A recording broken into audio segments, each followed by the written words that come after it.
বছর ঘুরলেই বাংলায় বিধানসভা নির্বাচন, ঠিক তার আগেই প্রধানমন্ত্রী কলকাতা সফর করলেন, কি বলবেন? দেখুন, প্রধানমন্ত্রী স্বপ্ন দেখছেন, ওই সিঁদুর নিয়ে তিনি স্বপ্ন দেখছেন।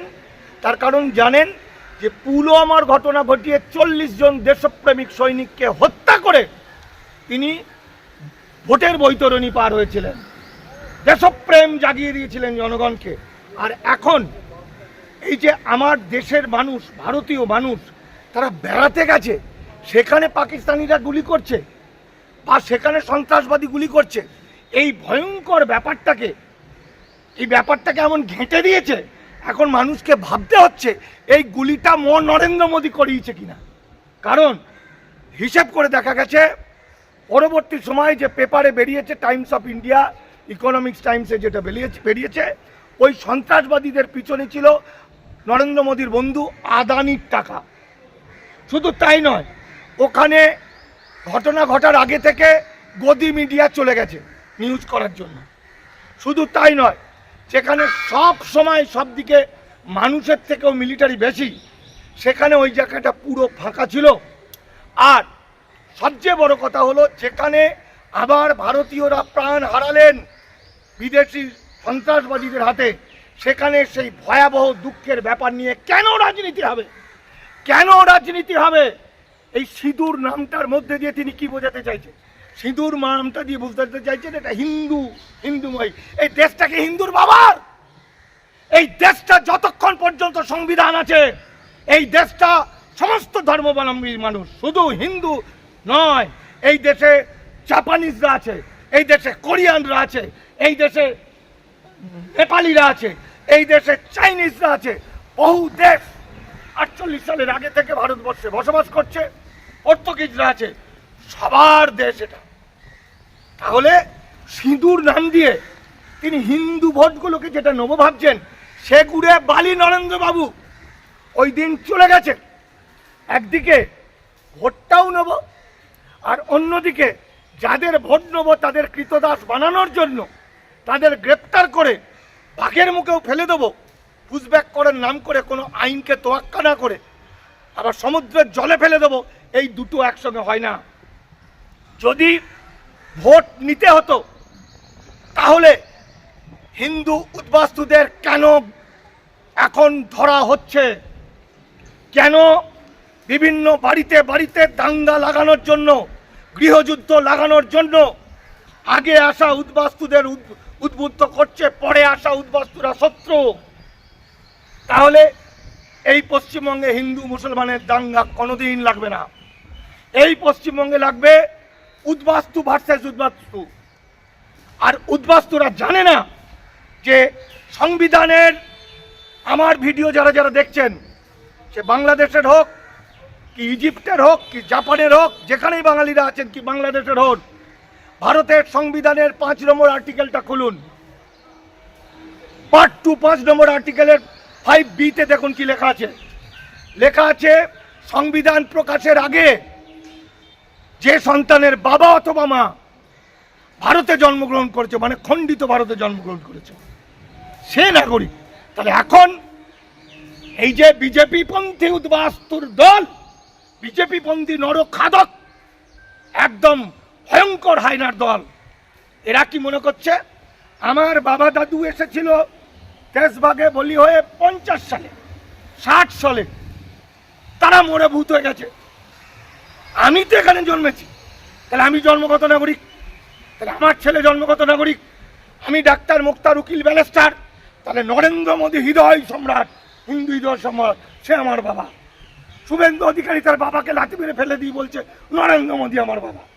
তাহলে এই মানুষগুলো যারা আগে এসছে, তারা পরে আসা মানুষগুলোকে ধরিয়ে দিচ্ছে, অমুকের বাড়িতে বাংলাদেশি আছে, অমুকের বউটা বাংলাদেশি, এটা চলছে। কিন্তু পশ্চিমবঙ্গের আমি প্রত্যন্ত গ্রামে একা ঘুরি, শুভেন্দু অধিকারীর 50টা বডিগার্ড, আমার একটা বডিগার্ড থাকে না, কারণ আমি মাটির মধ্যে থাকি, মানুষ আমাকে ভালোবাসে। এবং প্রত্যন্ত গ্রামে দেখেছি, মুর্শিদাবাদ থেকে আরম্ভ করে এই উত্তর 24 পরগনা, দক্ষিণ 24 পরগনায় এমন গ্রাম আছে যেখানে বেশিটা মুসলমান, অল্প কিছু হিন্দু, আবার উদ্বাস্তু। এই হিন্দু উদ্বাস্তুদের একটা অংশ কিছুদিন আগেও বলতো মুসলমানদের বাড়িঘর কেড়ে নেবো, জমি নিয়ে নেবো, মারবো। কিন্তু আজকে ইমিগ্রেশন অ্যান্ড ফরেনার্স অ্যাক্ট, যে আইনের মধ্য দিয়ে বিজেপি সরকার হিন্দু উদ্বাস্তুদেরকে কৃতদাস বানালো, সেই আইন হওয়ার পরেও একটা মুসলমান একটা হিন্দু উদ্বাস্তুকে ধরিয়ে দেয়নি। এছাড়াও মন্তব্য করছেন যে তিনি রাজনীতির হোলি খেলছেন এই অপারেশন সিঁদুর নাম নিয়ে। না, কে হোলি খেলছে? মোদি মোদি মানে কে বলছে ও রাজনীতির হোলি খেলছে? মন্তব্য করেছেন মাননীয় মুখ্যমন্ত্রী মমতা তো ব্যানার্জি। মুখ্যমন্ত্রী তো ঠিকই বলেছেন, রাজনীতির হোলি না বলে বাস্তবে বলতে হতো রক্তের হোলি খেলছেন। এত বড় সাহস নরেন্দ্র মোদীর, সে তাকে আমরা ভোট দিয়ে প্রধানমন্ত্রী করেছি বলে মাথা কেটে নিয়েছে ভারতবর্ষে। সে আমাদের গুজরাটে তার নিজের কেন্দ্রে আজকে 50,000 মানুষকে শেষ করে দিয়ে ওর বাবা টাকা দিয়েছিল ওদের বাড়ি ঘর করতে। শ্রমজীবী মানুষ লোকের বাড়িতে কাজ করে কোনো রকমে খেটে খুঁটে একটা চালা করে বাড়ি করেছিল। সেই তারা সকলেই ভারতীয় এবং তাদেরকে আজকে বুলডেজার দিয়ে, কত বুলডেজার আছে ওদের পিছনে, যখন বুলডেজার ঢুকিয়ে দেবে নরেন্দ্র মোদী অমিত শাহ, তখন ওরা বুঝতে পারবে। আজকে 7,500 না 10,000 বাড়ি বুলডেজার দিয়ে ঘুরিয়ে দিয়েছে। আজকে শহরকে শহর, গ্রামকে গ্রাম, শত শত বছর ধরে 1200-1400 বছর আগেকার সেই সমস্ত মুসলমান মসজিদ ভেঙে দিচ্ছে, মাজার ভেঙে দিচ্ছে, বক্তব্য ভেঙে দিচ্ছে। এত বড় হিম্মত হয়ে গেছে সে, এত বড় ভারতবর্ষের প্রধানমন্ত্রী হয়েছে। মানুষ জেগেছে, মানুষ যখন চাইবে ওই নরেন্দ্র মোদীকে এমন মার মারবে, ভারত থেকে কোথায় পালাবে ওরা জায়গা পাবে না। আমি আর কিছু বলছি না। তুলনামূলকভাবে মমতা বন্দ্যোপাধ্যায় যে কথাটা বলেছে অনেক কম বলেছে। তিনি মুখ্যমন্ত্রী, তিনি কতটা বলতে পারেন সেটা তার বিষয়। আমি একজন লেখক হিসাবে, একজন গবেষক হিসাবে বলতে পারি, এই নরখাদক ব্রাহ্মণ্যবাদী মনোবাদীদের, এই শ্রমজীবী মানুষের শত্রু, শ্রমিক কৃষক মেহনতি মানুষের শত্রু, আদিবাসী মানুষের শত্রুকে ভারত থেকে দূর করো, এখনই দূর করো।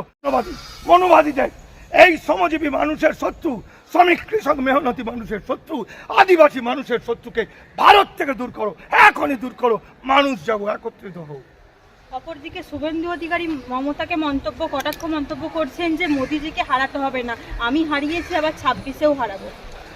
শুভেন্দু অধিকারী একটা কুত্তা বিড়াল, কার সঙ্গে কার তুলনা করছেন? আমি বলছি মোদির ব্যাপারে কথা, আমি বলছি মমতা বন্দ্যোপাধ্যায়ের কথা, আপনি নিয়ে চলে এলেন কথাকার কি একটা শুভেন্দু না কুবেন্দু, ঠিক আছে?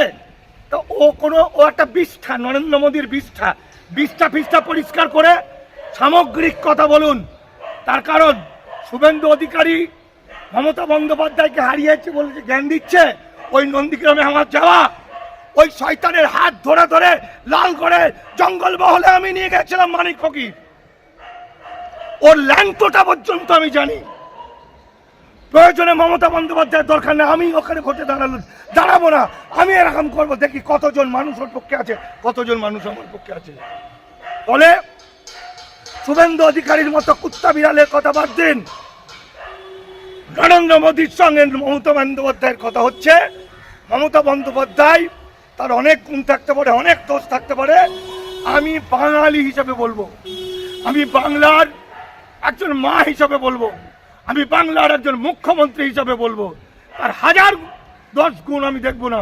আমি দেখবো বাংলার সবচেয়ে বিপদের দিনে নরেন্দ্র মোদী যদি হয় ভিলেন নরখাদক, মমতা বন্দ্যোপাধ্যায় মহানায়িকা, মানুষের পক্ষে আছেন।